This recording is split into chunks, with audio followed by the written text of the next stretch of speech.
Assalomu alaykum, hurmatli aka-ukalar, opa-singillar, hurmatli musofir yurgan, ishlab yurgan aka-ukalarimiz. Shu videoni qilishimizdan maqsad shu bo'ldiki, kim imенно shu reyestr haqida qilamizki, reyestrga har kun reyestrga borsam, reyestrga tushganimizda kirib chiqsa bo'ladimi, yo'qmi? Shunaqa savollar bo'ladi. Bemalol kirib chiqsanglar bo'ladi. Mana yana har kun shu reyestrga chiqqanlar boradi, kiradi, bemalol chiqadi. Shunisi bor, shu bitta ukamizni ham reyestrga tushgan ekan, hammasi qulflangan, nima bo'lgan, shuning uchun imенно shu videoni qilib qo'yamizki, tarqatavringlar kurs o'sha reyestrga tushganlar bemalol o'tsa bo'ladimi, bo'lmaydimi? Assalomu alaykum. Hamma kasam odam hujir. Ma kart ham mahkam shid, sim kart ham mahkam shid, hamma blokirovka shid. Amara guftan Sberbank raftam, обращаться к МВД. ما MVD نرفتم. تمام همه کلا زنگ زدم گفتم که مثلا من خیلی گفت که میشه گذاشتم. اینا من رفتم سوق و سلامت گذاشتم. یگان اشتراف نشید، یگان چی نشید. تو قصاب رفتم سلامت اومدیم. این روز دوشنبه رفتم، امروز گشتم اینا خونه رفتیم سوق و سلامت. Ama çok yaşıda. Ama çok kaşıda gidiyor. İna میرم Sberbank و خط سیم کارتم ان شاء الله خوب میکنم تمام. İnşallah.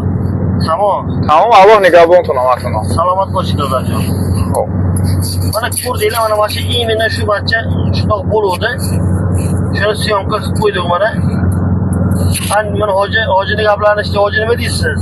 Yaxshi bo'libsizmi? Yaxshi bo'libman, Xudoga shukr. Kim chiqmoqchi bo'lsa, qo'rqmasdan, ikkilanmasdan chiqaversin. Mana osongina borib poyezdagi biletlarni olib, poyezdda borib, yana qaytib keldi. Hech qanaqa problema bo'lgan yo'q. Pasportlarni tekshiribdi. Yarim soat, kech bilan bir soatlarda chiqamiz mana. Tekshiruvdan. Na telefon tekshiribdi, na boshqa.